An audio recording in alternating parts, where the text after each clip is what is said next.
you today? Hey, I'm good. Hi, girl. Hey. Oh, I'm so happy to see you today and talk to you. We are going to talk about your book because you're a very good writer. I read your book. And so after you had your first best-selling journal, How We Got Here, you decided to write another book called, I love the title, of course, We Are All Weirdos. It's Normal, the ultimate guide to embracing who you are. So let me show the book. Yes. It's right here. Okay. Yeah. Yeah. So, girl, why did you decide to write that book? Little Well, first weirdo. of all, thank you for reading it. That means so much to me. I don't Mm-hmm. expect people to actually read my book, like even though I know that sounds silly, but really, people are busy. So I'm like, oh my gosh, whenever I hear people like, I actually read your book, I'm like, that's so cool. So thank you, Vero. That means so much to me that you read my book. Yes. Yeah, there's a few reasons why I wrote this. One huge reason is because I've always felt like a weirdo.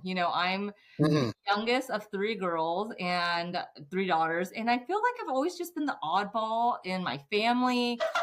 I feel like the weird of my family that deals with my mental health and trauma and goes to therapy, and my whole family's like, what the heck is that about? I don't understand that. And then, or we just don't talk about it. And then I've always felt like a weirdo in places that I sit in now or wherever I'm at. I would just feel out of place and odd. And I think that's odd for people to hear because they're like, oh my gosh, you're so successful and blah, blah, blah. And I'm like, dude, no, I feel like a weirdo all the time. And so I started to realize after telling people that they felt the same way, whether it was like students or my peers or even people that I saw as like, whoa, you're so cool and you're a mentor and you're a leader in this community.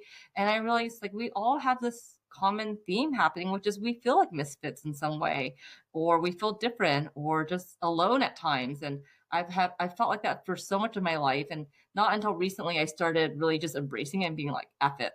This is me. This is it. Like, if you like me, you do. And if you don't, that's okay. I'm not everyone's cup of tea. But it's taken a lot of years and work to get to that mindset. So I wanted to share that with others, saying, like, hey, I feel like this. You might see me one way, but I feel like this internally. And this is how I deal with it. And I think a huge part about embracing our weirdo selves is really accepting ourselves. And a huge part of that is just saying, like, hey, I know I'm not perfect or I'm still a work in progress, and that's okay. It's not about like being confident 24/7 or having it all together, but it's more like that self-love, kindness, and acceptance while we figure out life. But you come from a very big family. Do you think you are the only weirdo in that big family? I'm sure you can see other people, cousins, your sisters. I mean, maybe not, but and Yeah. your cousin and other people. I'm sure there's other weirdos in there. Why did you feel that alone?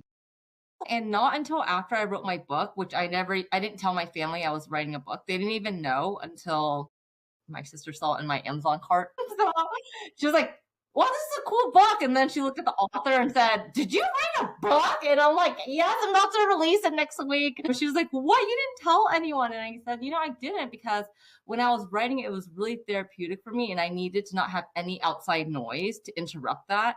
And I actually even write that about the book. In the book, I say, actually, my family doesn't even know I'm writing this right now because I think part of self acceptance and self love is having healthy boundaries. And even though my family has the best intentions for me, sometimes they're a little rough. Okay. They're a little rough. So, in a good way. But to me, that affects my energy. So, I needed no one to know in my family so I could write it out as authentically as I could. And so to answer your question, I felt like the weird in my family, and not until after I wrote my book when my sisters told me like I felt like a weirdo too. I'm like, you do? That book for me to write to for them to say I feel like this, I just don't talk about it.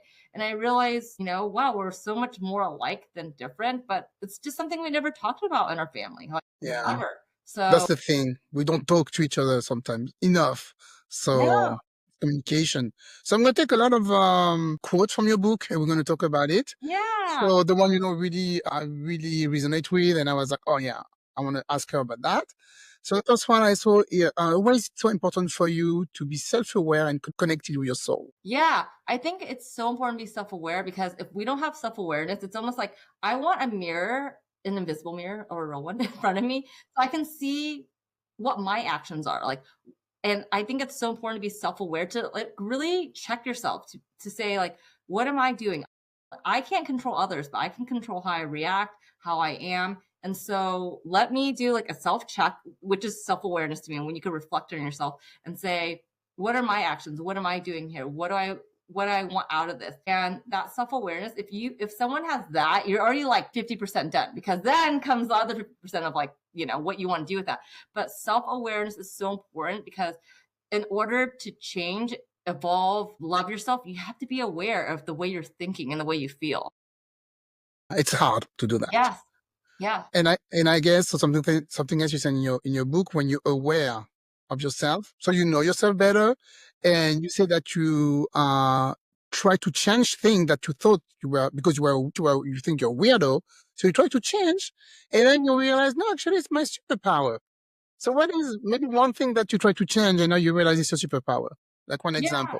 There are like so many things. Like one, I always want to be like more professional and like more articulate with my words and like more, professional, like, but I'm I not. think you are. I think you are. I just like to talk how I want to talk. Okay. I say like a lot. I am freaking loud. I say fuck all the time. Like, I don't want to be like that. So like, just let me live. So I think that's so important. And I think that resonates with others, or the right people who align with that, because I don't always want to be, and I'm not a stuffy person that's like blah, blah, blah. And I just want to express how I feel. So like, that's one way. I think I used to always like kind of, conform or like dim my light a little bit to like fit in. So I'm not like too extra, or I'm not, I'm saying the right things. And that was draining, because when you want to be out there in yourself, it is draining to like hold that energy down. So that's like one way I would try to change myself. And yeah, so that's one example. So you're more like an extrovert, and you're trying to be an intro in. Is it introvert? You're trying to be I'm, like I'm more, yes, calm. I'm more extroverted, but it's Yeah. not about being extroverted. It's more like my demeanor. Like, I feel like I just want to talk how I want and talk like this. And I'm in spaces where I felt like I had to be like more buttoned up, I see what you mean. blah, blah, Yeah. blah, blah. And I'm not like that. And so I just couldn't be. Like, when I speak to students, I talk to them just like this. Like, I do a lot of work at the university, Cal State Long Beach, and I talk to them just like how I talk to you right now. And that sticks with them. But if I came in and was like trying to be someone I'm not, and more like, polished and more articulate with my words, that wouldn't stick with them, only because that's not authentically me. So it's just about really embracing who you are and your personality. Yeah, you cannot act like you're in constant interview with No, people. who wants that? Boring. There you go. Yeah, Okay, that sounded judging. What I mean is, there's a cup of tea for everyone, right? And that's why I write in my book, you got to find your people. We're not all the same. So someone might be like, that's boring, right? Like, I might find that boring, but there's people that might be like, that's like my vibe, and that's fascinating. So I think it's so important to find the right people around you that align with who you are, because like, we're not all made to be the same in the sense of like getting along, which would be nice, but it's about different like vibrations coming together and aligning. and talking about alignment, you're talking about tools that you use to realign yourself. What did you mean by that? You said that I have tools. Yeah, so there's a lot of tools I use. So I think like one, becoming with the self-awareness, I'm really self-aware of my thoughts. And on average, humans have about 40 to 60,000 thoughts a day, and 80% of those thoughts are negative, and over 90% are repetitive. So to me, I'm constantly like, if I'm catching myself being negative with myself, I like catch that and I will change that and say like, that's not true. So I'm constantly shifting my thoughts and mindset to realign with who I want to be, and how I want to see life in a more positive way, and in a narrative that fits me better with my mental health. Like, I don't want to constantly think like, oh my God, things are gonna hit the fan, or like, I'm not good enough. So I am constantly being like, nope, that's not true. Like, those are old patterns, old thoughts that you have, and I change it into like a positive thought. So that's one way. So that will drive me to my next question, because I had something when you said how to tackle spiraling thoughts. That's on page 38, and you have different solutions that you give people. I'm just going to read them quickly. So you said, so acknowledge the spiral, Uh-huh. challenge negative thought, like you just said, practice self-compassion. So what do you mean by that? Self-compassion is about just being kind to yourself in that moment. It's not like, okay, I need to get this right. I need to fix this. Because that's what happens when we go in the spiral. We're already spiraling about something. So we're like going through a negative thought. Maybe you think like, I don't look good today, or like, why did my boss talk to me like that? Whatever it is. And then we punish ourselves even more. So while you're trying to shift that, be kind to yourself and say, like, you know what? I might not get this 100% right now, but I'm going to be kind to myself to accept this for what it is in the moment. And so to give yourself compassion in that moment to say, I'm doing my best trying to work through it instead of like trying to fix it. You know, the goal isn't to like flip everything right away, but having compassion and kindness to yourself while you're doing that. Okay. All right. Focus on the present. I think you just talked about that. Engage in uplifting activities. Yes. Yes. Yeah. Such as going on a walk, Mhm. journaling, reading, even if you want to watch something mindless, you know, watch Laughing. nothing, do nothing. That's okay Yeah. too. You know, just engage in something that, you know, that will make you feel better in that moment to be present. You know, when I wake up every morning, when I have my breakfast, I just watch something funny. Yes. I don't put the news on. Oh my God, nothing like that. I just No. watch either Seinfeld or Modern Yes. Family. Yes. I love Something it. funny in the morning. I love that you said that, Vero, because one of my friends texted me today and said that she was not feeling good. She's like, I don't know why I'm feeling so sad. And she realizes because she's been watching a sad show. So exactly what you said, right? Sometimes when we get so consumed with like heavy, you know, heavy news or heavy episodes or like drama, it can actually affect us, right? It So does. having something light and fun and funny is so great that you do that in the morning. It does. It affects you. Once I spent like a Sunday watching a marathon of Law and Order. I Yes. was so depressed. I love that show, but I was so depressed. I'm like, I need to watch like one episode, not a whole marathon. It was ridiculous. Yeah. Totally.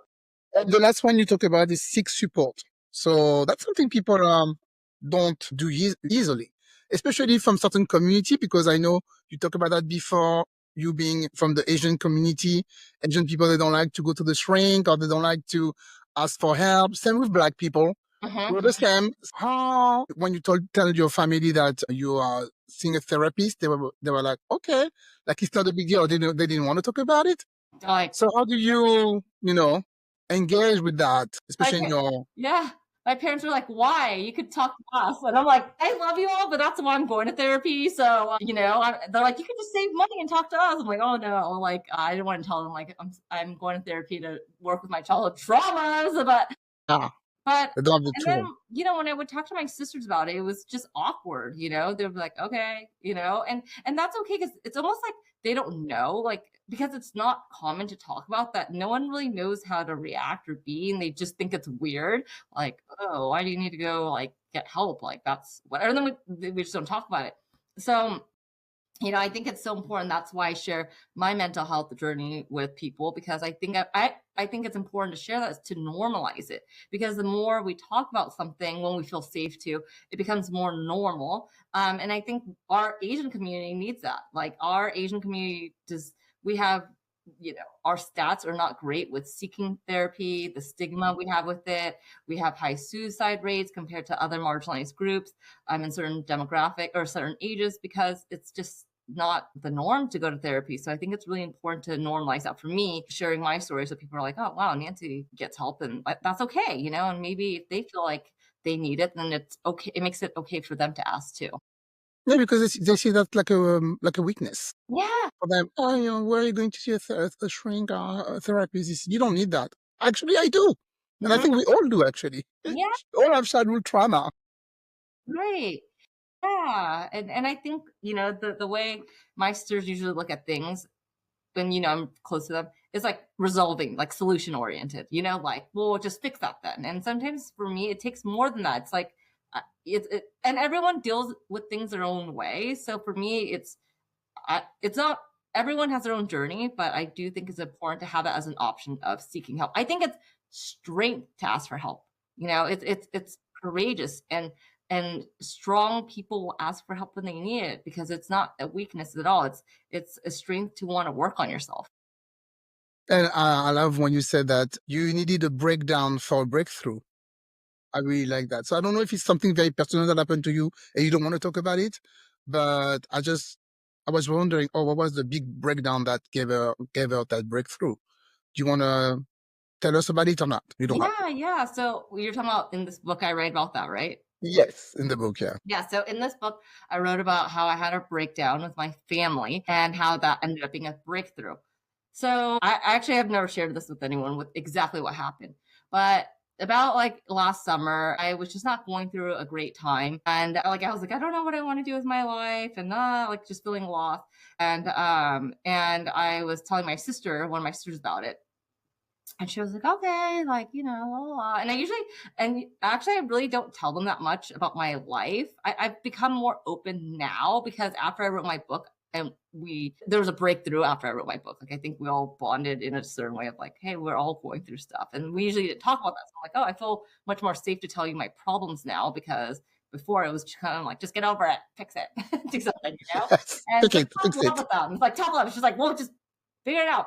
So like, that's why I never really wanted to tell them anything. So I was like, okay, and I always respected like that's just how they are from their childhood and just as in like they process things differently.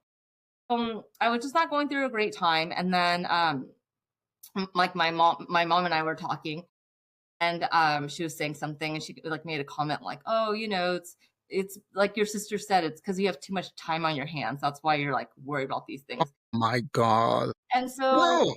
yeah, so I took it like, and she kind of just said in passing and not at all in a malicious way, but because I was not going through a good time, I was like easily triggered. And when you're like on one, so I was like, what? What'd you say, mom? Like, and I never get like, I was super triggered and I knew like the self awareness. I'm like, okay, I saw myself come out of my body and I'm like, oh no, it's going down. You're about to have a breakdown. It's not going to be good, but at least you're self-aware. You'll deal with this after. So I was like, wait, why would she say that? Like, what did she say to me? What, like, and I just felt like all my insecurities. I mean, this was all projection of how I was feeling, what I was going through. And I was so mad at my mom, so mad at my sister. And I was just like, I was like, I don't want to talk to you. And like, this hasn't happened before. And I just was not in a good place. And it took a few days for us to even talking. Like my mom called it back and said, like, are you okay? She even apologized. She said, I'm so sorry. I don't even know what I said for you to be this upset, but I'm sorry, whatever I said, I didn't mean it. And we love you. Like we love you and are here to support you. And I was still mad at her. I was like, no, no, get it. And I was just like a child lashing out.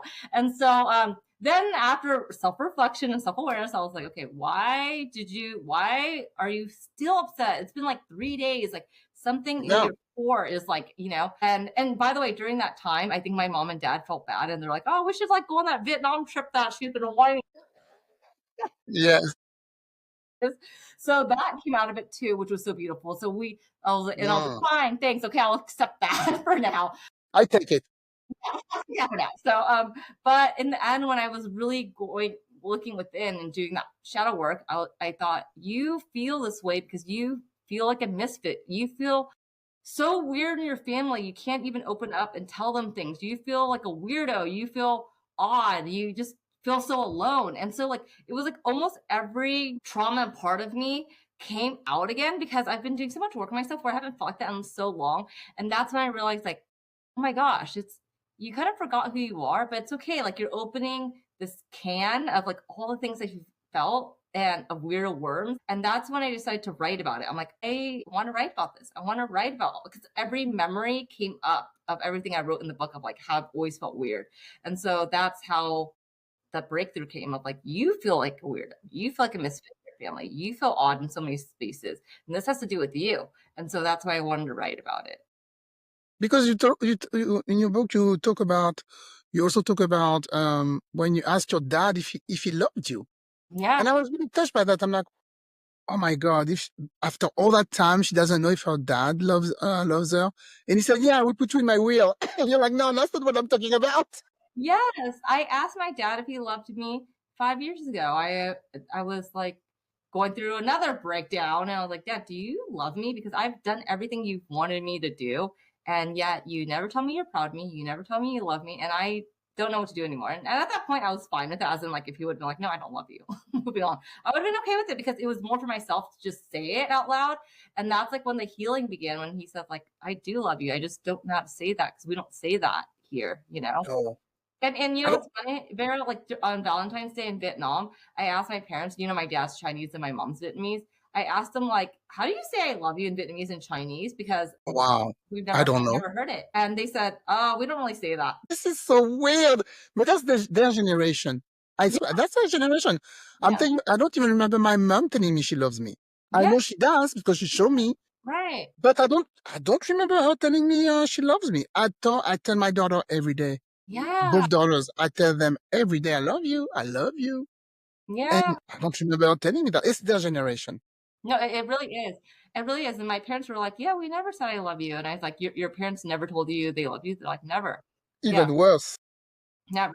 They didn't. They never loved. They never said they loved them. They never hugged them. So that's why I wrote my first book, because I was like, wow, there's a lot of generational trauma and generational patterns that being passed down, and I wanted to like break those for myself. I wanted to be like, I don't want to be like that. I want to heal those part of myself. So yeah. So something I really like also in your book, because that's something, sorry, I used to do a lot and I don't do anymore, letting go of expectations from other people. Yeah. Because I always expect that people will react like I do or we do, the same thing that I will do. Yes. And everyone is on a different journey. And now I know, I learn a lot. And it's so good and it's so free, when you know that, oh, you don't have to expect that much about other people because they might do something else that Yeah. you actually don't expect. So yeah, I really like when you say that. Yeah, and that one I actually had to learn from my sister because I was always disappointed all the time. So whenever people would change plans or, anything, I would get so disappointed and so sad all the time, like deeply sad. And I was attached to the outcome of people's actions. And it really was draining. And my sister said, you need to stop having expectations. And I'm like, what do you mean? And she taught me, just always be okay with the outcome of what happens. And it's not about preparing for like the worst or thinking negatively, like, oh, this is not going to happen. But it's more detaching the value and the emotions that you have to the outcome because you're going to be fine anyways. And I am so good at that now. Seriously, 4 people last week canceled dinner on me. Like three, it's like an LA thing that people do. And I was I literally was like, all right, moving on. And before I used to be like, why would you do that? That's so disrespectful. That's so rude. Yeah. Literally 3 or 4 dinners got canceled. And I was like, okay, all good. Whatever. Whatever, I was like, I'll do my own thing, all good, because I let go of expectations. So yeah, I just have let go of that. And it's been so freeing, Vera. Let me tell you, it is the most freeing feeling when you can let go of expectations. Yeah. And it's different from not having standards, because I have standards not about that. It's more like, okay, whatever happens, happens. And I think that's why my vacation with my parents in Vietnam, I had no expectations. We were together for 3 weeks. I was like, this could blow up. We could trigger each other. I don't know. I had like 2 backup plans. I was like, okay, backup plan number one, I'm just not gonna talk to them if we get on each other's nerve. Number two, I might just leave. But like because I had no expectations, I was like, you know what? I don't have expectations. Whatever happens, happens. It was such a great trip, but they didn't have expectations either. So it kind of just all worked out in that way. So yes, not having expectations will give you freedom. Oh, yeah. Freedom. And Mhm, something with when you talk also about boundaries. mhm. Be able to set boundaries, something I was not able to do in my 20s and 30s. And the result was that I lost half of my friends, in my 40s, because when I started setting boundaries, they were like, but we don't like it. We don't like the person you become. I'm like, oh, too bad. We're not going to do that anymore. So, Like there, like what kind of boundaries were you setting? Like give me some examples. you cannot call me at any time to tell me about your life for an hour and don't even ask me how I am. Yes. How about that? I How about love that. that boundary? Okay. I love that. Yeah. Mhm. Or you cannot tell me, oh, I don't like you hanging out with this person, so she cannot be your friend anymore because you're my friend. Yeah. I had a lot of possessive people around me. Yes. Possessive. They Yeah. were like, okay, you're my friend. You can only be my friend. And I have a lot of friends. I talk to everybody. I love a lot of people. You cannot put me in a cage. So if I want to hang out with other people, I will. Yeah. And that was a lot. I was always trying to please everybody. Mhm. Oh, no, we cannot be with her today, but I will be with you tomorrow. It was like a whole organization and calendar. I don't have time for this anymore. No, I So love boundaries. that you share that. And it's so true. The people that don't respect you, that has to do with more with them, right? Like, because now that is not benefiting them anymore. You know, like your change, your healthy boundary isn't benefiting them. So they don't like that. But the ones that will respect you and respect your boundaries, they'll be like, okay, like all good, you know? So I think that's a huge change. But yeah, setting boundaries is one of the most important or one of the best ways to give yourself self-love, because as someone that has standards, you get to choose most of the time what energy you want to be around. Exactly. Exactly. No, nothing negative. And Yeah. also, because you talk about living far away from your family, I love them, but sometimes it's better to be far. And remind me when I was in my 30s, I was living around like 3 or 4 cousins, all in the same building. And I think I never had that much drama in my life for 5 years. Yeah. It was like a soap opera every freaking day. And Yeah. since I moved from like country, I'm so Mhm. much, so much easier, Yeah. so much better. I love them. It's good to see them, but seriously, living in the same compound is that's not possible. No, you're so right. And I'm close to my family, and but also I need distance, because it's healthy. Like, it's not healthy for me, not for Yeah. me to be around my family all the time. So I need to have that distance. And I'm so glad I moved to Long Beach from the Bay Area when I was, in college, and did that because it was really good for me to start my own life. And now I have my own life, and I always go visit them, as you know, every month for a few days, but it's good for me to not be around them for my mental health like 24/7. Yeah. Something you said that, and I think you said like twice in the book, at least twice. Let's talk about that. You said comparison is a thief of joy. Yes. I thought that was, is it from you? Yeah. No, no, I think someone told me that. Okay, someone told me that. I probably saw that in a meme. I Yeah. like it. Is the thief of joy. And when I read that, that resonated with me so much because I used to always compare myself to everyone. I was like, oh, I want more money. I want more blah, blah. And I realized that it is a thief of joy because you'll never be happy. When you compare yourself to somebody, you will not be happy because if you're in that mentality, it's a scarcity mindset because you're like, I don't have enough. I want more. So once you get that, it keeps going. It's not like it ends and it stops and you're like, okay, I'm good now. My life is great. If you, it's a mindset. So if you keep having that mindset, it's a never ending mindset where when you get to that place, you're going to be like, well, I want this now, or I want to be like that person. And there's no issues with wanting to aspire to be something or get something or manifest something, but it's more the lack. When you feel lack, like I feel not good enough because therefore I'm comparing myself to others. So I think it's a never ending rat race if people compare themselves to others. And it's so important to really look at your own journey and be like, hey, I want to do my own thing, and it will take time, and having gratitude in that moment until you get to that next place. So there's something else I wanted to read from your book.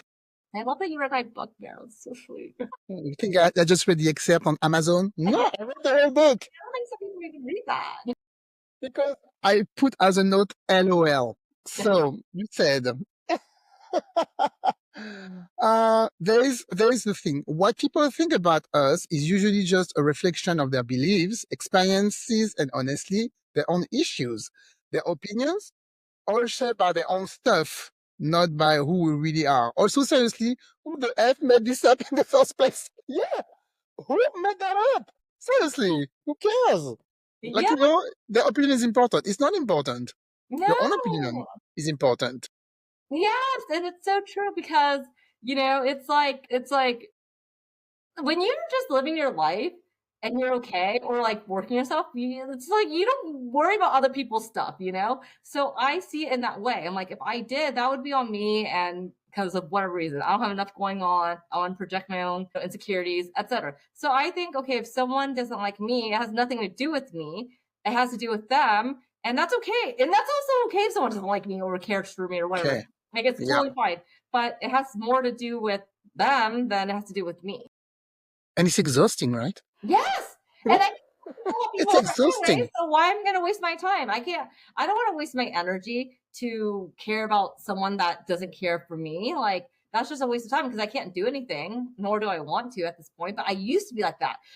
anytime I felt like, oh, someone doesn't like me, or I always seek everyone's approval before. And that's why I know, like, I always wanted everyone to like me. I always wanted everyone to like praise me. I always wanted these things, but that's because I didn't have that for myself. So now that I do, I'm like, it's all good. You either get it, you don't. It's all good. Yeah, and like also it could come, from your, like you said, your parents not telling you they love you or Mhm. they hug you, even though Yeah, they did, but not showing you. So when you grow up, you're like, I want people to tell me and show me that they love me, right? We all exactly. need that. So, but after you realize, no, it's exhausting. We don't have time for this, and Yes, if they do, absolutely. they will tell you or they will show you for sure. What else in that book? Oh, so everybody talk about that, but I wanted to ask you about the imposter syndrome because you put some example in your book and was like, what? Einstein, Beyonce, Tina Fey, they have that syndrome? Yeah. What?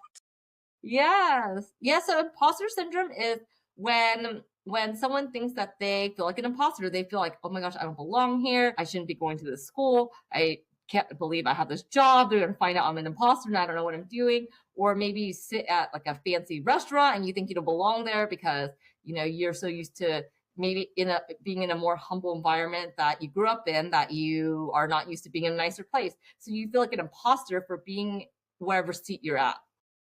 So many people, including most successful people, have imposter syndrome. I mean, come on, if Beyonce has imposter syndrome, then My God. yes, we all do. And it's just, being in a space that's unfamiliar and we may not think we belong there or feel good enough to be there. But I want to write that in there because it's so normal to feel that way. So I want people to know, like, it's okay if you feel that way, but know how to overcome that, which is, I put some examples in the book, which is, just knowing that you were chosen to be in that place. You didn't trick someone to get to where you're at. I mean, unless you really did and you're a fraud, then yeah, okay, you are. But other than that, no, you're not. Unless you're an imposter, a real one. But, that you do belong in these places. And so I think it's important to talk about, so that people can feel like, oh my gosh, I'm not alone, and I work with so many successful people that have imposter syndrome. And like all the people I wrote about in the book that had it too, they've openly talked about it. Yeah. Can you believe that? I had it with my husband when I met him because I had so many shit guys before Hmm. and he was so perfect for me, really perfect for me. And I was like, this is weird. This is a weird feeling. There's no drama. He doesn't, he's like, he's the perfect guy for me. I don't understand. And I told my mom, and she's like, Veronique, you deserve him. You get what you deserve. She's like, you deserve him. I'm like, yeah, I do deserve him, actually. I'm That's a good person. I do deserve somebody good too. So, I mean, sometimes you go through so many bad things, it just wreck you for the good one. I understand, Vero. I understand that. So yeah.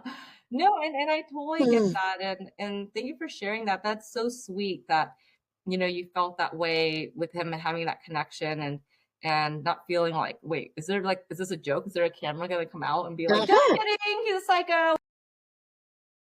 Yeah. But you're right. It's you do deserve it and we do deserve that. So yeah. So two things also, more things I want to read from your book because I think that really will help people. I wasn't expecting that. I really like that. The sorry but not sorry. Always apologize for things that when we don't have to, right? That's right. So, and you shouldn't be afraid to show your emotions. So that's page 124. I'm just gonna read like three very quickly because I really like them. So, sorry but not sorry. When you're late to a meeting or an event, instead of saying sorry I'm late, you say thank you for your patience. Setting boundary.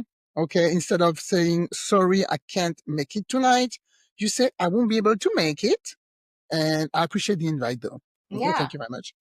And the last one I will read. You said when expressing your opinion, instead of saying sorry, but I just think, you say, I'd like to add, here's my perspective. So Mhm. that's really, and you added more.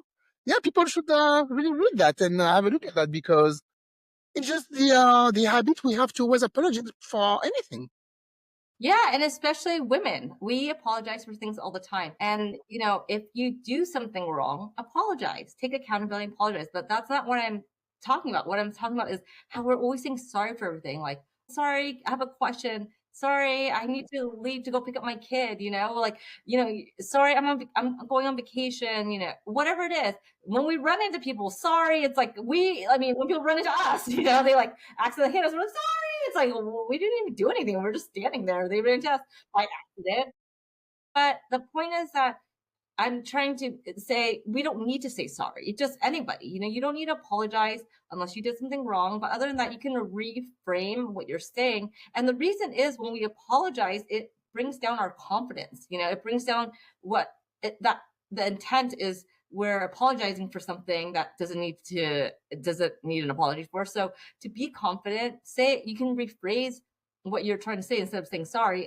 And a great way to replace saying sorry if you catch yourself is saying thank you. So like anytime you want to apologize, you could just say thank you instead. So, thank you for waiting, thank you for your patience, thank you for the invite. I won't be able to attend, things like that instead of like, sorry, I can't go, sorry, I'm late. So yeah.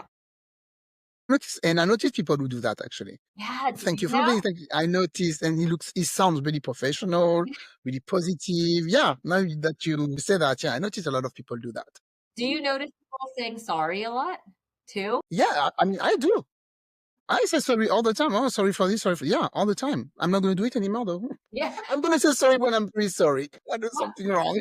What's some examples that you have caught yourself saying you're sorry for? We're supposed to go on vacation with some friends, and the person, not my fault, but the person who was supposed to rent us the house rented to somebody else. And so I had to tell my friend, oh, I'm sorry, but this person, it's not my fault. I should have said, Yeah. blah, blah, blah, didn't hold up, the deal that we made and already rented the house to somebody else. Mhm. So, but right away, I felt like it was my fault and I apologize. I didn't rent to somebody else, the Yeah. house. So Yeah. yeah, that was like 2 days ago. Wow. Apologizing for something I didn't do. Yeah. Wow. Yeah. No, that. I love that you're catching yourself and reframing it. Will be. I will. Yeah. So before we go, I wanted to tell you that after the listeners, if you don't already follow Nancy, please follow her on social media. She's really entertaining and she writes really well. She already wrote 2 books, but even on social media, she always talk about her family, her parents. And I love when you post those long posts, you explain about your childhood, about your history, and even the life of your family, your parents, and the way, they were very humble when the way they came into this country. And so I really like the way you talk about being a first generation American in this country. And that made me think that I'm also an immigrant and my daughters are first generation here. Yeah. And I'm hoping that in 20 years, my daughter will talk about me the way you talk about your parents, Every time I'm like, is she going to say that about me to someone? She's like, damn, my mom was a bomb. She had a freaking podcast. She was famous. Hopefully. Hopefully she will. So I just wanted to to tell you that I really appreciate, your post and everything you say about your parents. And I'm hoping that, my daughter will do the same. Why not? Yes. So yeah, I have other questions, but I'm thinking maybe we can do maybe a follow-up later, maybe on Instagram Live, because I did that with another guest. I really liked it. And after I get some feedback, if people have questions, maybe I can I love that idea. after we post the podcast. Well, thank you, Nancy. So for the one who's gonna watch the podcast online, okay, this is our book. Thank you. Okay, we all weirdos. We're all weirdos. I love the the cover. Who did the cover? Yeah, so I designed everything except for the weirdo guys. You did? Okay. I did everything except the weirdo guys. I found a piece of art that I loved and I bought that. And then I just designed the rest of it around the weirdos. I like one of those weirdos say, you guys are weird. Like it's normal. And one Okay, time that's so fun. told me, which I didn't see in this way, she said, I love that this guy's telling the other guy he's weird because, he's weird too. You know? So where can they buy the book? On Amazon? Yes, on Amazon. It's available there. And you can follow me on Nancy Luong, LUONG.com. My website's there. Everything's on there. Or on social media, Nancy Luong17 on Instagram.